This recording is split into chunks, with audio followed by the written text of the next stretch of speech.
And while their article about all of this it was published on Monday, September 8th, it makes clear that the writer contracted for the curse in late August. She says she wanted it to line up with the new moon in Virgo, which this year meant August 23rd. That tracks because she points out in the piece that by August 24th, she was waiting impatiently for results.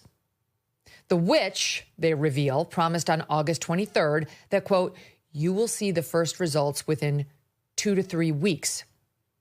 This was 18 days before Charlie was killed. Not satisfied with this curse, the amped up one alone, Jezebel reached out to a, quote, third witch, Priestess Lilin. Jezebel opined, if enough people cursed a single person, would the results be stronger? Quote, when I asked her if she'd noticed more political figures being targeted these days, she said yes. The next day, Lilin sent the Jezebel writer proof of the hex she had cast, quote, a photograph in flames, the edges slowly curling inward, engulfing Charlie's ridiculous, scrunched up little face. She whispered, I imagine, writes the Jezebel reporter, trust the unseen. Chills, writes Jezebel. Sunday, August 24th passed, writes the author, and nothing. Monday, August 25th, still nothing. Tuesday, August 26th, nothing. But then she writes, she reminded herself, this is witchcraft, not Amazon. The forces operate on their own schedule. The Jezebel writer ends the piece as follows. So, did my Etsy curses work? Time will tell. The forces move in mysterious ways.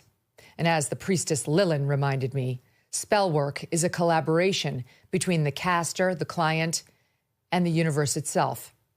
For now, we can only trust in the timing of the great unknown.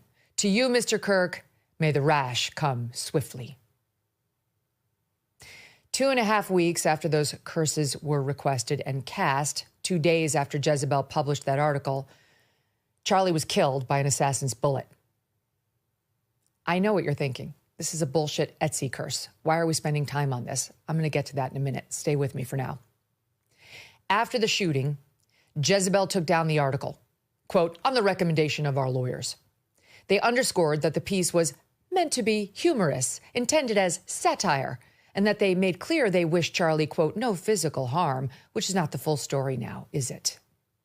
At the same time, they said of the article, quote, we stand by every word, which means they did want him cursed. They wanted everyone to hate him. They wanted it to be powerful, and they wanted Charlie, quote, punished for years of regressive rhetoric. They also made clear that taking down the article was, quote, driven by an abundance of caution for our staff. In other words, they were worried about violence against them by Charlie Kirk supporters. They also, they wrote, wished, quote, to avoid the piece being misused in a tense and volatile environment. There was not, they made clear, any change in their editorial and judgment. In fact, they emphasized, quote, we may republish at a later date. They then rambled on about the country's gun problem and the heated political divide in the country and free speech, noting they do not actually condone political violence. Now, again, you may be saying to yourself, why are we talking about Etsy curses? None of this is real. Well, 2 things. First of all, Christians are opposed to casting spells or trying to contact the spirit world, not only because they believe there's only one God, but because they acknowledge the existence of the devil and evil spirits. Here is Father Mike Schmidt. He was on the day Charlie died, helping us through that as well. But he came on our show first time a couple of years ago, and here he is discussing this very subject. The motivation behind the Ouija board is actually something where I'm trying to contact spirits. And someone could say, well, I'm trying to contact nice spirits or good spirits. And the unfortunate thing we know about is that, yes, when God created angels, he created angels. They're good. They're beautiful. They're in harmony with him. But also we know that a number of those said no to God. A person who's reasonable would say, but I'm just playing. And I would say, I completely understand that. And then I would say, at the same time, you remember the movie The Exorcist? Of course. Yeah. How can you forget it? So that story is based off of 2 true stories. And one of the true stories is, I believe, about, if I can get the details right, is about a young man who was at, kind of like a birthday party, some kind of celebration of some sort with kids. And they just busted out the Ouija board and just played for fun. But that was an entry point for what ultimately became a possession. In other words, you're playing with fire, messing with this stuff. There actually are demons in this world. Calling up the spirit world, in particular the devil's spirit world, can actually have real world consequences. It's not something to mess with. Many Christians believe this. This is dangerous. It's not a game. It's literally evil.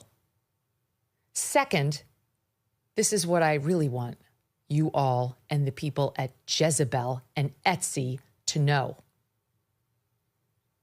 Erica and Charlie Kirk heard about these curses, and that news genuinely rattled Erica in particular. She knew Christian teaching on the subject. She loved Charlie, absolutely. And she was scared when she heard of the curses Jezebel had called up.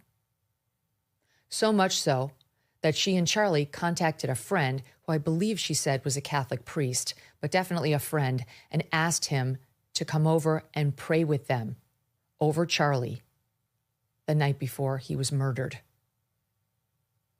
She eventually worked it through, and so did Charlie. That, as she later told me, weapons will form but not prosper. That Satan and those witches have no power. Of course, God's will is the one that matters, and his blessing over Charlie was real and palpable. All you had to do was spend time with Charlie to know that. But why torture a family like this? A Christian, believing family. Why do this vile thing to a young couple, parents to two babies, living in accordance with the gospel, deeply in love, yes, political, but doing nothing other than speaking publicly about their views and their desires to make other people's lives better? Who would do such a vile thing? Jezebel, that's who. And unbelievably, Etsy.